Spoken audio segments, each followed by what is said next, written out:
सावेजी महामुनिराज की, पट्टाचार्य श्री विशुद्ध सावेजी महामुनिराज की, तीन कम नौकड़ मुनिराजों की, वाशांगमयी चेनवानी माता की, अहिंसामय विश्व धर्म की।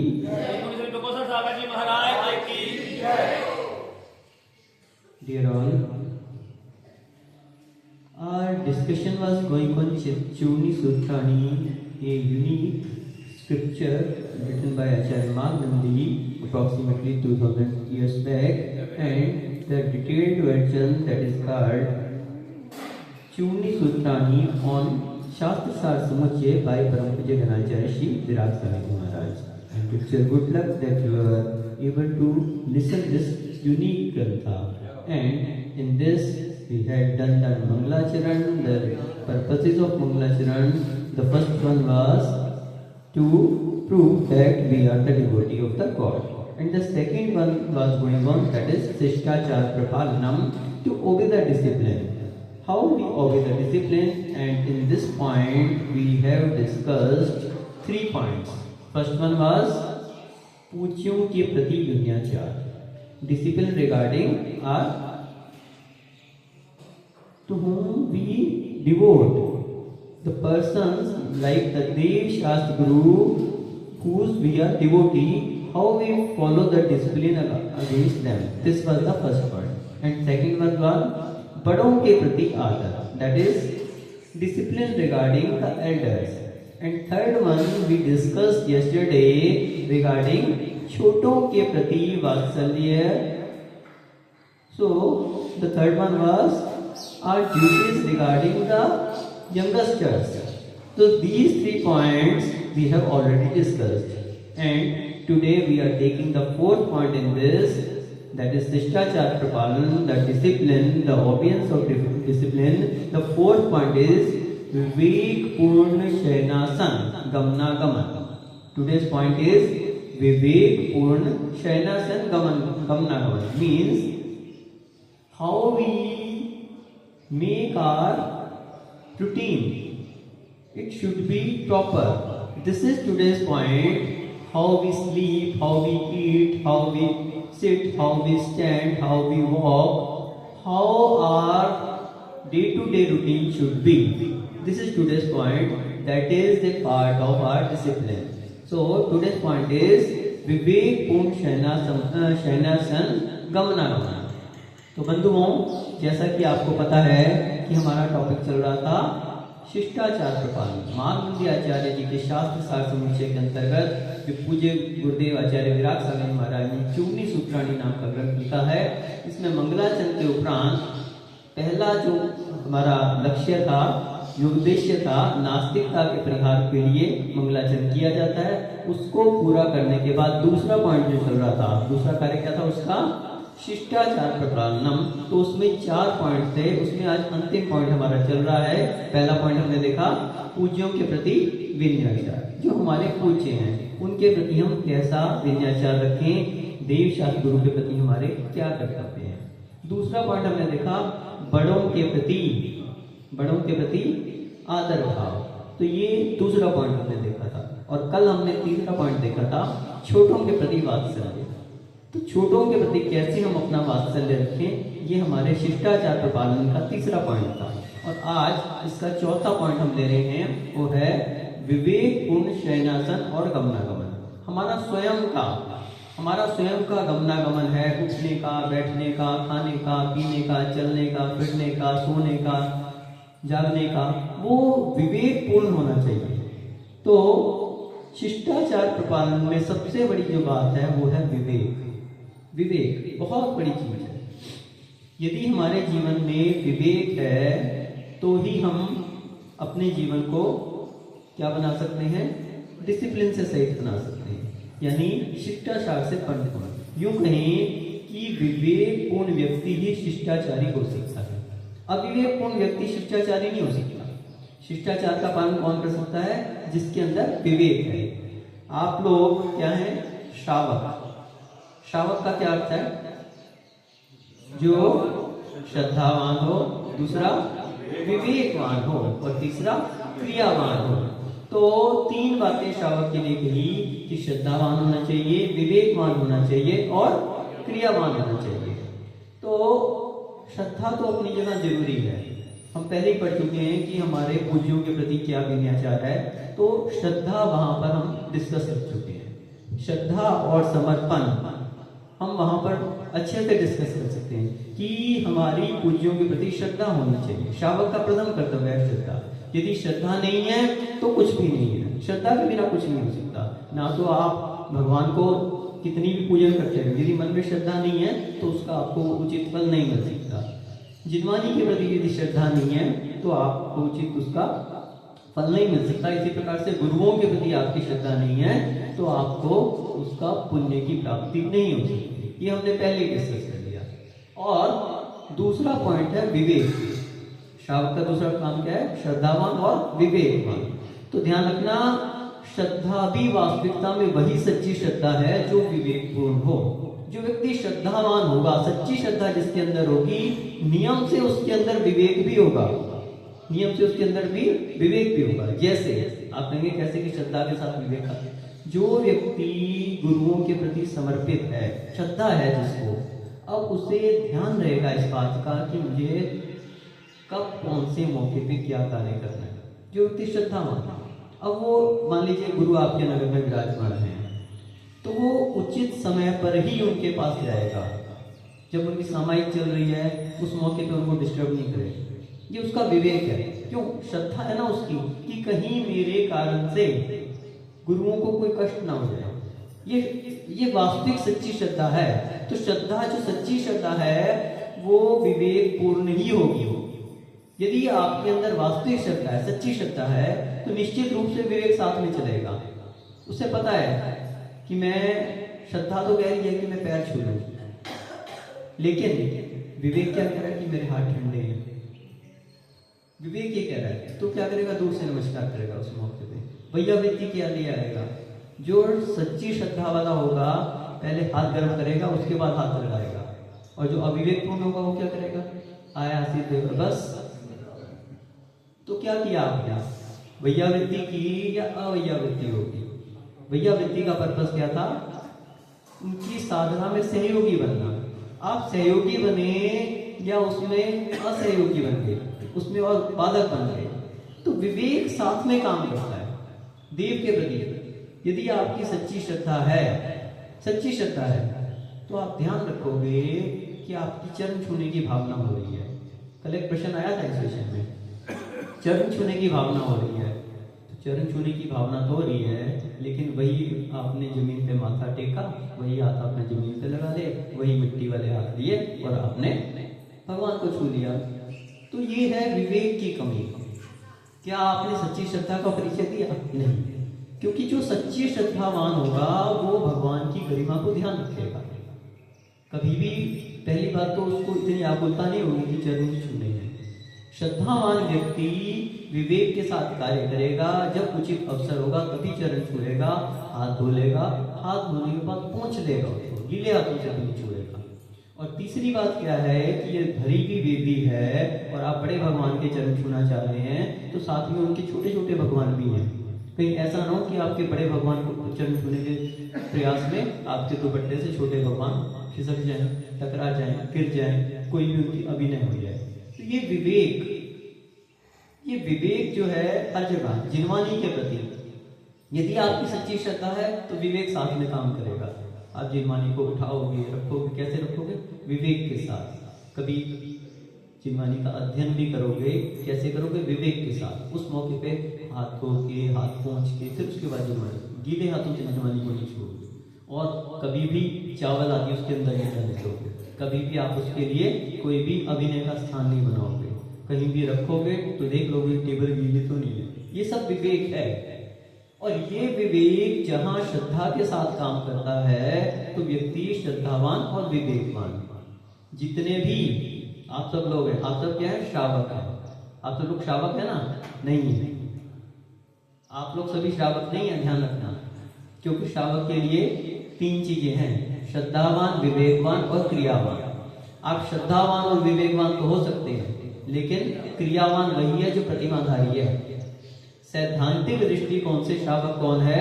जिसने कम से कम 2 प्रतिमा को धारण कर लिया, वही क्रियावान है। अभी तो मात्र सम्यक दर्शन है। सम्यक दर्शन के साथ सम्यक ज्ञान स्वतः होता है, श्रद्धा के साथ विवेक स्वतः होता है। श्रद्धा किसका प्रतीक है? सम्यक दर्शन का। सम्यक दर्शन यानी सच्ची श्रद्धा, और सम्यक ज्ञान यानी विवेक, सच्चा ज्ञान। इस बात का ज्ञान कि हम अपनी श्रद्धा को कैसे अपनी क्रिया में लाएं। वास्तविकता में विवेक, सम्यक ज्ञान क्या है? ये मध्य दीपक है। मध्य दीपक समझते हैं आप किसे कहते हैं? मध्य दीपक किसे कहते हैं? आपको ध्यान होगा, पहले जब लाइट नहीं होती थी, या आजकल भी कहीं दो कमरों में प्रकाश करना हो तो उसकी दहलीज पे एक दीपक रख दिया जाता है ना? बीच में रख दिया दीपक दहलीज पे, तो उससे क्या हुआ? इस कमरे में भी प्रकाश हो गया और इस कमरे में भी प्रकाश हो गया, तो क्या कहलाता है? मध्य दीपक। तो सम्यक ज्ञान जो है ये मध्य दीपक है, जो एक और हमारी श्रद्धा को भी प्रकाशित करता है। कैसे हम सच्ची श्रद्धा का प्रदर्शन करें, कैसे हम अपनी श्रद्धा, और दूसरी बात हमारी क्रियाओं को भी प्रकाशित करता है कि कैसे हम अपनी क्रिया में विवेकपूर्ण क्रिया करें। तो ये विवेक, या यूं कहें सम्यक ज्ञान, वास्तविकता में अत्यंत महत्वपूर्ण अंग है। तो तीनों ही अंग महत्वपूर्ण है, श्रद्धा भी, विवेक भी और क्रिया भी, क्योंकि श्रद्धा के बिना कुछ हो ही नहीं सकता। विवेक के बिना आपकी क्रिया और आपका श्रद्धान अधूरा है, और आपके अंदर श्रद्धा भी है, विवेक भी, और कर कुछ नहीं रहे तो क्या है? सब बेकार है। जैसे कहा ना, एक कहानी आती है, एक पंगु था और एक क्या था? अंधा था। अब जंगल में आग लग गई। अब अंधा देख तो रहा है, अंधा देख तो पा नहीं रहा कि आग कहाँ से आ रही है, लेकिन चल अब उसके लिए क्या है कि वो चले तो किस तरफ चले। और एक लंगड़ा है, उसे दिख तो सब रहा है कि यहाँ से आग आ रही है, इतनी पास में आ रही है, इतनी पास में आ रही है, भाग नहीं पा रहा। अब उन दोनों का समागम हो गया, दोनों मिल गए, और क्या किया? अंधे ने लंगड़े को अपने कंधे पर बैठा दिया। बस अब अंधा जो था वो जो है वो चलता जा रहा है, और लंगड़ा जो है उसको रास्ता बताता जा रहा है, इधर मुड़ो, लेफ्ट मुड़ो, राइट मुड़ो, यहाँ से आग आ रही है, थोड़ा सा बच के निकलो, यहाँ से निकलो, और दोनों क्या हुए? आग से पार हो गए।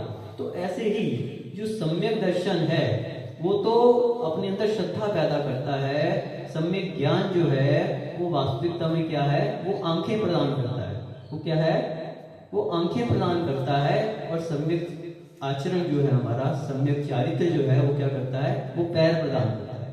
तो जब हमारे अंदर इस आग से, इस भवरूपी आग से निकलने की भावना होती है, श्रद्धा, तो हमारा सम्यक ज्ञान हमें रास्ता दिखाता है, और उस पर चलकर ही हम सम्यक चारित्र रूपी पैरों के द्वारा चल के उस भवसागर रूपी आग से पार हो जाते हैं।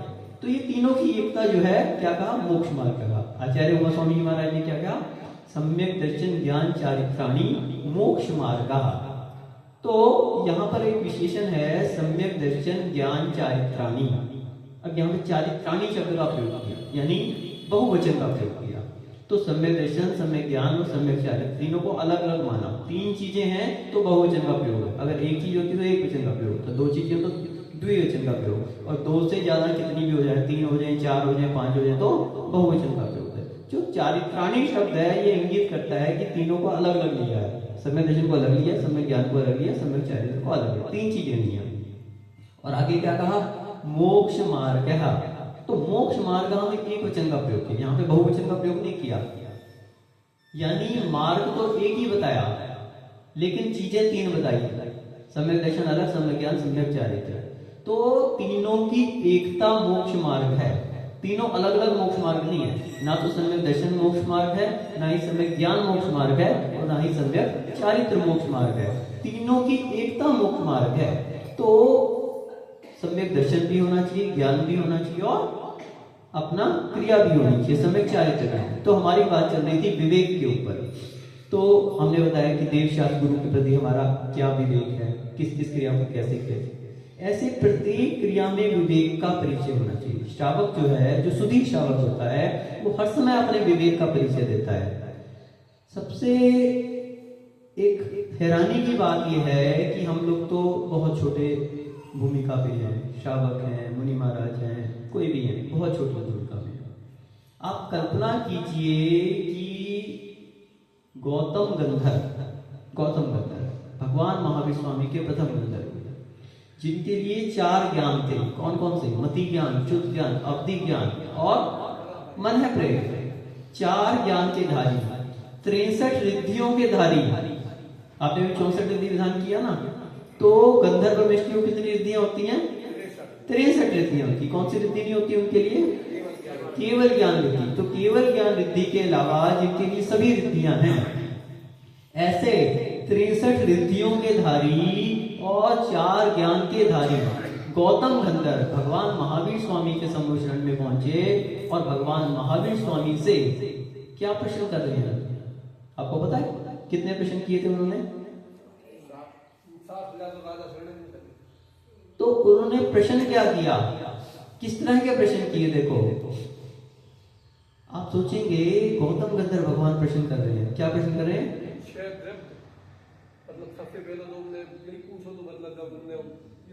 अरे ये तो बात की बातें हैं। वो प्रश्न क्या कर रहे हैं? हे भगवान, हम कैसे बैठें, कैसे खाएं, कैसे पिएं, कैसे सोएं, कैसे चलें, कैसे फिरें, कैसे भोजन करें? कौन पूछ रहा है? गौतम गंधर्व भगवान। किससे पूछ रहे हैं? भगवान महावीर स्वामी से। कदम चरे कदम चिट्ठे, कदम भासे कदम से, कदम भासे से भुंजे च पापम न वज्ये। कितने छोटे छोटे प्रश्न कौन पूछ रहा है? गौतम गंधर्व भगवान महावीर स्वामी से पूछ रहे हैं। आप कहेंगे कोई यहाँ पे आके महाराज से पूछने लगे, महाराज हम भोजन कैसे करें? अरे बेवकूफ है तो, महाराज से ऐसे प्रश्न किए जाते हैं। महाराज हम कैसे सोएं, कैसे बैठे? अरे ये कोई प्रश्न है? ये तो छोटे बच्चे को भी पता है। गौतम गंधर्व महावीर स्वामी से प्रश्न कर रहे हैं कि कैसे हम खाएं, कैसे पिएं, कैसे बैठे, कैसे चलें। ये न पापम न बच्चे, जिससे हमें क्या ना हो? पाप ना लगे। ये न पापम न बच्चे, जिससे पाप का आचरण ना हो। तो भगवान महावीर स्वामी क्या उत्तर देते हैं? जदम चरे जदम चिट्ठे, जदम भाषे जदम चरे, जदम भोजे च भुंजे च हीन पापम न बच्चे। बोले यतन पूर्वक करो सभी कार्य, यतन पूर्वक। देख कर चलो, देख कर बैठो, देख कर खाओ, देख कर सो, देख कर शयन करो। तो आज का जो हमारा विषय है वो यही है, विवेक पूर्ण शयनासन गमनागमन। विवेक पूर्ण शयनासन गमनागमन। एक एक चीज को अगर हम लेंगे, क्योंकि आपका समय तो बहुत निश्चित रहता है, तो अब क्या करें? थोड़ा सा ही बता सकते हैं उसमें। तो ये तो इतना विस्तृत टॉपिक है कि इस पे आपको 1 घंटा, 1.5 घंटा, 2 घंटे भी बता दें तो कम है। और यूं कहें कि हम तो मात्र उसका सैंपल बता देंगे आपको। जैसे आपको कोई चावल की वो देखनी हो ना कि कौन सा चावल है, तो क्या करते हो आप? 4 चावल दाने उठाए और देख लिया कि ये बासमती है या ये कौन सा है, 11-21 है या आपका शरबती है या कौन सा है, किस्म उसकी टूटा है या फिर ये साबुत चावल है, पौना चावल है, पूरा चावल है, क्या है, पका हुआ है, कच्चा है, सब चीजें आप 4 चावल के दाने उठाते हो, देख लेते हो। तो वैसे ही हम आपको बस थोड़ा सा बता देंगे, क्योंकि आपका समय जो है वो बहुत तेजी से भागता है और वो बहुत थोड़ा सा रहता है। तो भगवान ने बहुत संक्षिप्त में उत्तर दे दिया कि यतन पूर्वक करे प्रत्येक कार्य। तो बस वही सूत्र हम देना चाहते हैं कि जो भी कार्य करो कैसे करो? यतन पूर्वक करो। थोड़ा करने से पहले सोच लो, पहले सोचो फिर करो। यतन पूर्वक चलना है आपको, नीचे देखो पहले, कोई चींटी तो नहीं है, कोई कांटा तो नहीं है, कोई कांच तो नहीं है, कोई जीव तो नहीं है, कोई अशुद्ध वस्तु तो नहीं है। 16 पहनते हैं ना आप लोग, और 16 पहन के कैसे चलते हो? सीधे चलते जा रहे हैं, ना आगे पीछे देखना, ना नीचे देखना, ना ऊपर देखना, कुछ नहीं। कोई कपड़ा आपका गाड़ी से टकरा रहा है, कहीं आपके पैर के नीचे कोई गंदगी पड़ी है, कोई जीव का वो पड़ा है, अथवा कोई धागा है, कुछ भी है, चलते जा रहे हैं। तो ये क्या हो गया? अयतन पूर्वक। और यतन पूर्वक क्या हुआ? 16 पहन लिया ना, 16 वाले की कितनी आंखें हो जाती हैं? 16 आंखें। 16 पहनने वाले की 16 आंखें हो जानी चाहिए, 2 आगे, 2 पीछे, 2 ऊपर, 2 नीचे, 2 इधर, 2 बाएं, 2 बाएं, सब जगह जो है उसकी आंखें चलनी चाहिए। अब तो यतन पूर्वक चले, देख ले 4 हाथ आगे की जमीन। मुनिराज क्या ईर्ष्या स्मृति से गवर्न करते हैं, आगे चलते हैं तो 4 हाथ आगे की जमीन देख के चलते हैं। और दूसरी बात क्या है, देख के चलने से बहुत सारे फायदे होते हैं। नीचे देख के चलने से बहुत सारे फायदे हो जाते हैं। क्या क्या फायदे होते हैं नीचे देख के चलने से? नीचे देखत तीन गुण, कोई वस्तु मिल जाए। नीचे देखत तीन गुण, कोई वस्तु मिल जाए। कांटा लगने से बचे और जीव दया पल जाए। नीचे देखने से तीन फायदे हो जाते हैं। पहली बात, कोई आपकी चीज गुम जाए ना कोई भी, और आप नीचे देख के चल रहे तो मिल जाएगी। किसी की अंगूठी गिर गई हो नीचे और रास्ते में बड़ी मिल जाएगी कि अरे हाँ मेरी अंगूठी ये रखी है, और किसी और की भी हो तो वो भी मिल जाएगी, तो आप उसको दे सकते हो। यानी कि अपनी जेब में डाल दिया, जिसकी हो उसको दे दो, तो कोई वस्तु मिल जाए। दूसरा, कांटा लगने से बचे। अब कांटा में कांच भी हो जाएगा, कांटा भी हो जाएगा, सभी चीज देनी चाहिए। यानी कि जो चीज आपके पैर को नुकसान कर सकती है वो लगने से आपको बच सकती है अगर आप नीचे देख के चल रहे हैं। और तीसरा जो महत्वपूर्ण चीज है वो क्या है? जीव दया पल जाए। कोई भी चींटी है, कीड़ा है, कोई भी जीव है अगर नीचे चल रहा है तो आप नीचे देख के चल रहे हो तो आपको क्या होगा? उसको उसकी घात करने से बच जाओगे, वो भी बच जाएगा और आप भी पाप के आश्रम से बच जाओगे। तो ये नीचे देखने का फायदा है।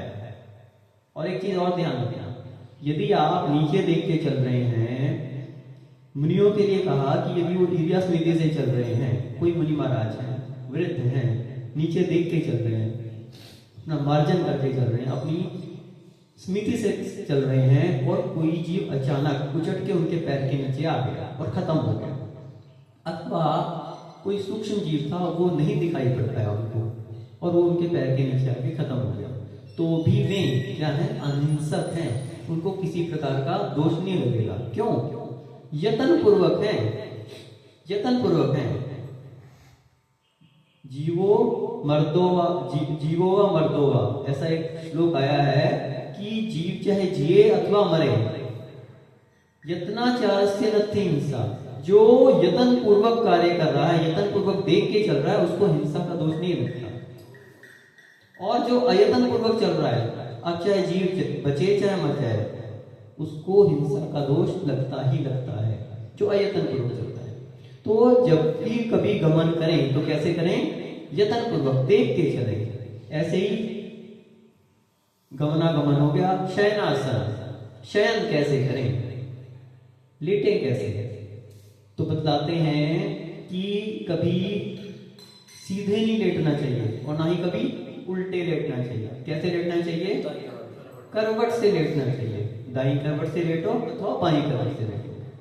तो ये इसका तरीका है लेटने का, क्योंकि इससे बहुत सारे दोष बच जाते हैं।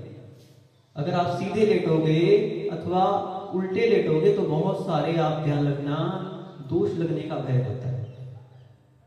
और जो कोई इन बातों का ध्यान रखता है, ना तो सीधा लेटता है और ना ही उल्टा लेटता है, बल्कि करवट से लेटता है, तो उसके बहुत सारे दोष बच जाते हैं। ब्रह्मचर्य को पालन करने में इसका बहुत बड़ा महत्व है।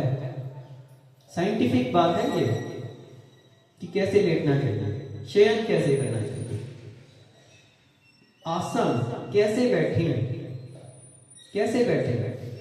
तो पालथी लगा के बैठना चाहिए, कमर को सीधी रखने का प्रयास करना चाहिए, गर्दन को सीधी रखने का प्रयास करना चाहिए।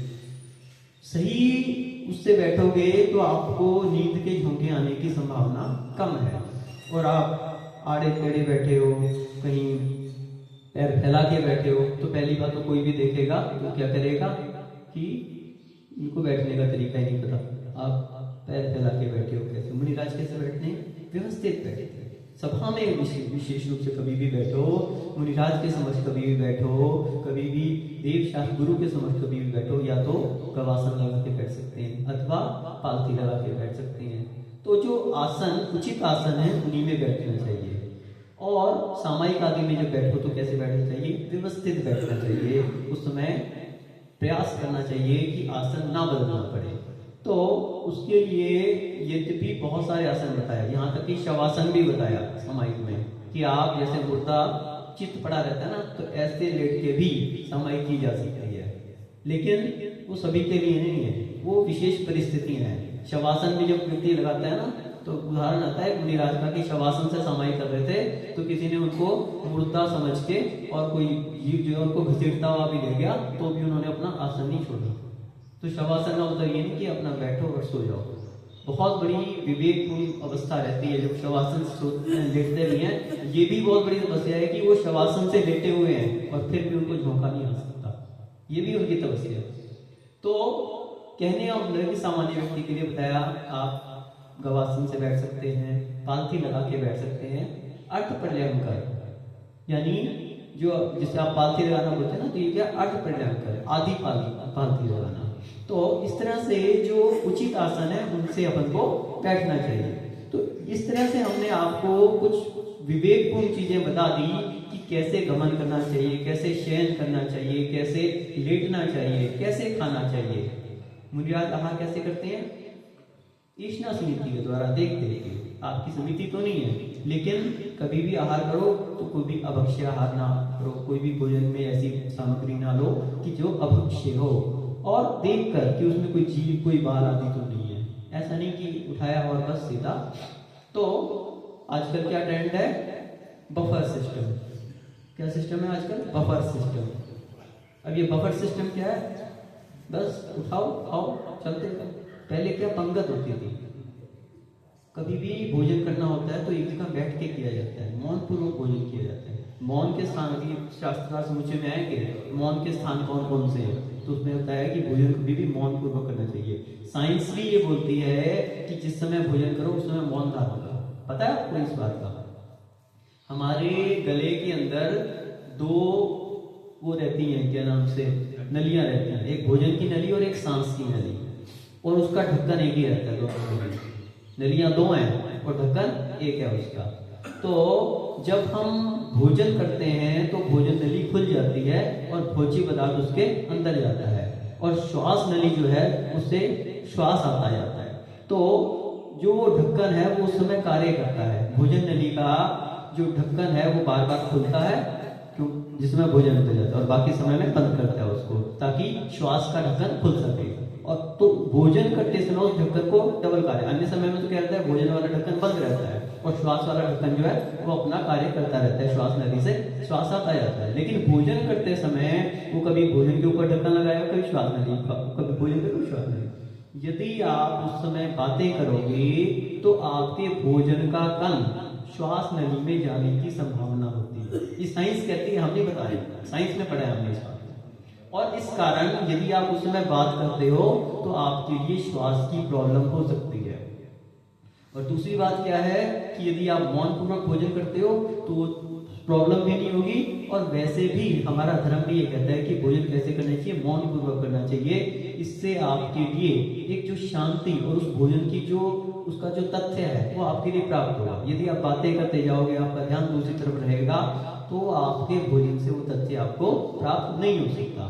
तो इस तरह से बहुत सारी विवेकपूर्ण बातें हैं जब हम भोजन के विषय में देखते हैं, कहीं शयन के विषय में देखते हैं, कहीं आसन के विषय में देखते हैं। एक एक चीज को यदि हम बताएंगे तो आपको कितना समय लग जाएगा, कहा नहीं जा सकता।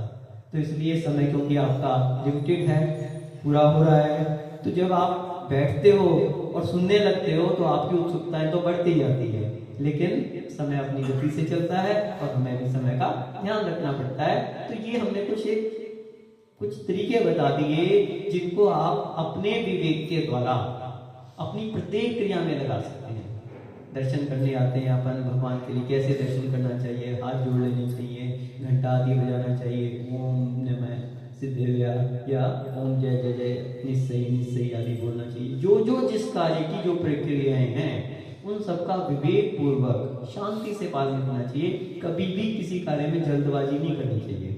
किसी भी कार्य में अपना समय को ऐसा व्यवस्थित रखना चाहिए कि कोई भी कार्य जल्दबाजी से हो। आप 5 मिनट पहले पहुंच जाओ जहाँ पे इमरजेंसी हो, 10 मिनट पहले। तो उससे क्या है कि जितने भी आपके कार्य होंगे वो कैसे होंगे, विवेकपूर्ण होंगे। और विवेकपूर्ण यदि आप कार्य करोगे तो आप क्या कहलाओगे, शिष्टाचारी कहलाओगे, शिष्ट आचरण वाले कहलाओगे। आपका आचरण कैसे कहलाएगा, शिष्ट आचरण कहलाएगा।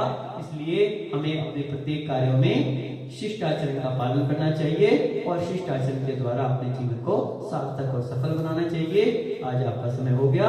आप सभी अपने जीवन में शिष्ट आचरण का पालन करें और अपने जीवन को विवेकपूर्ण और शिष्ट बनाएं। इसी भावना से जय बोले परम पूज्य गणाचार्य श्री 108 विराग सागर जी महामुनि राज जी।